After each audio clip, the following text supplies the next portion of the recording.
Hi, everyone. I'm Mrs. Giroux, and today I'm going to be talking about the reading skill of retelling. When you retell a story, it helps you understand it better. Sometimes we retell it with our mouths by telling somebody what happened in the story, and sometimes we write it down. And either way, that helps us understand what was going on in the story better. And one way we can retell is by using a strategy called who, what, but how. So let's look at this anchor chart to help us. At the beginning, we think of who was the main character in the story. And we can think of that as the somebody in the story. And next, we think of the what. What did they want?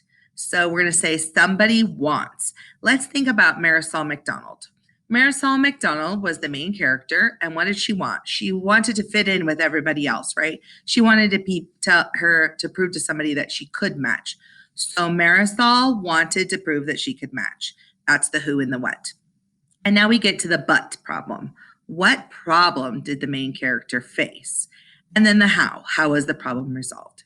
So we would say somebody wanted, but, and here's what it would sound like.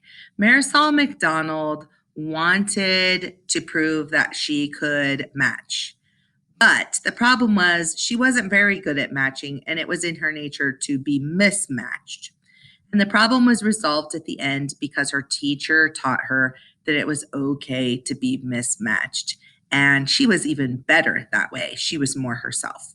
So that's how we retell the story, by using a who, what, but how, or you could call it a somebody wanted, but what. You want to tell about the important characters. You want to tell about the setting of the story and the events in the order.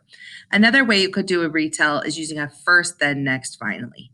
So I use those sequence words. So I might say, first, Marisol McDonald showed us that she didn't like to match. And then one of her friends said, you couldn't match if you tried. Next, Marisol decided that she was going to try to match no matter what. Later, she realized she didn't really like that, and her art wasn't even as good. Finally, her teacher showed her in a letter that it was more important to be herself and that it was fun to mismatch, just like her first name and last name being print in cursive. So I hope you practice the skill of retelling.